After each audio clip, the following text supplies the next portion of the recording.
Pemirsa, kasus operasi Amandel yang berujung pada kematian Benedictus Alvaro Darren menjadi pelajaran penting bagi setiap pihak, khususnya pemerintah dan institusi medis untuk memperbaiki sistem layanan pasien. Lantas bagaimana untuk para pasien mendapatkan kepastian dalam penanganan medis? Berikut liputan selengkapnya Nadia Soraya dalam Morning News Spotlight.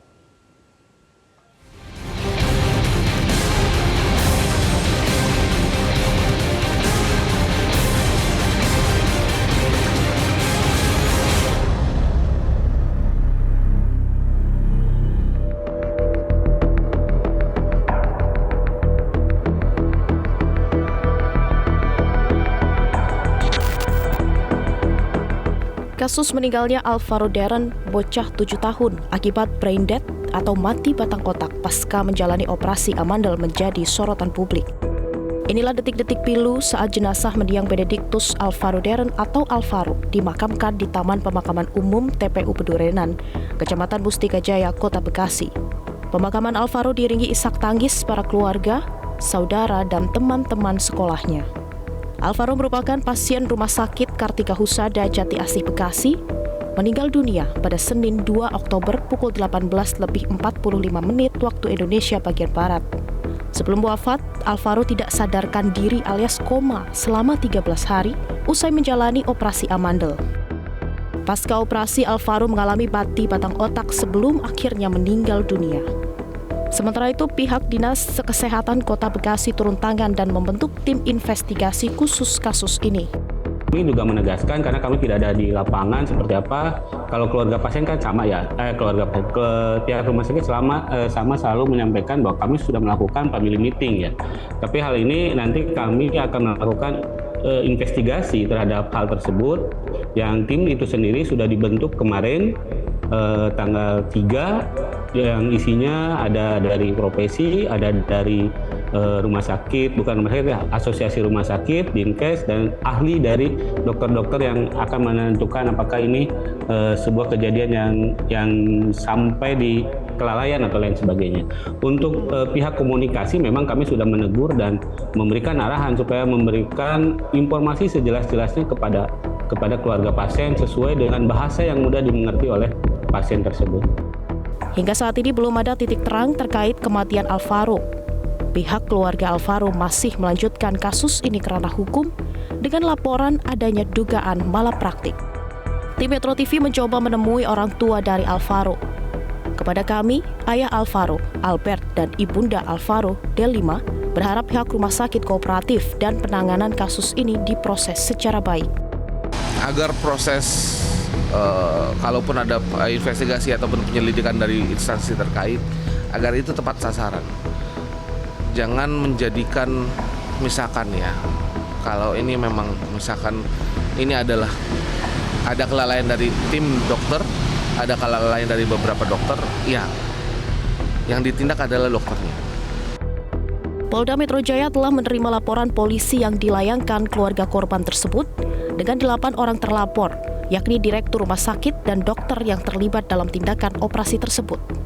Berkoordinasi awal dengan dua lembaga profesi kedokteran, baik itu KKI, Konsil Kedokteran Indonesia, maupun ID, Ikatan Dokter Indonesia, termasuk kami akan berkoordinasi dengan Dinas Kesehatan Kota Bekasi terkait dengan upaya penyelidikan yang akan kami lakukan terhadap dugaan tindak pidana yang terjadi.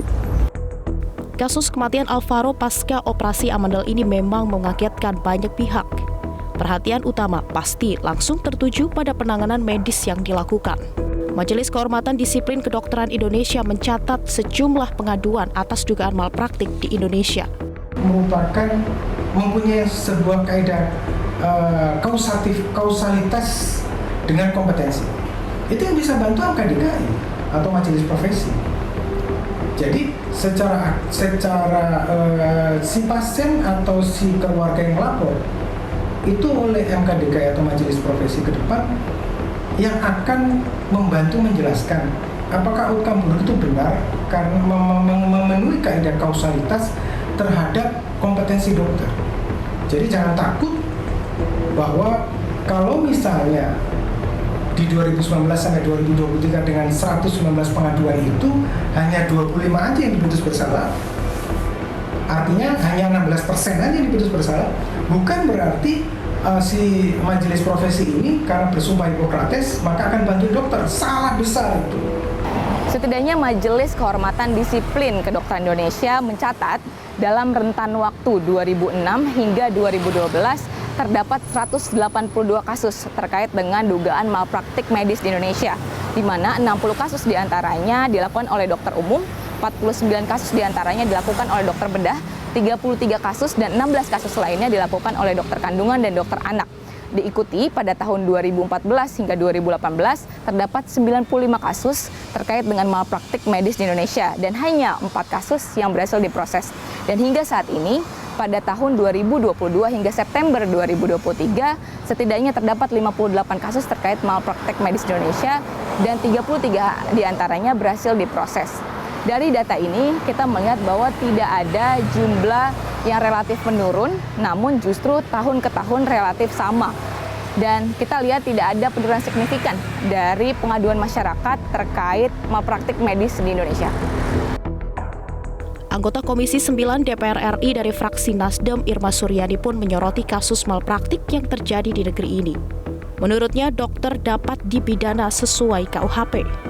Nah, untuk itu, karena undang-undang di Indonesia ini dalam penegakan hukumnya adalah seluruh rakyat Indonesia itu haknya sama di mata hukum, maka dokter pun harus bisa dilakukan tindakan hukum jika mereka melakukan malpraktek.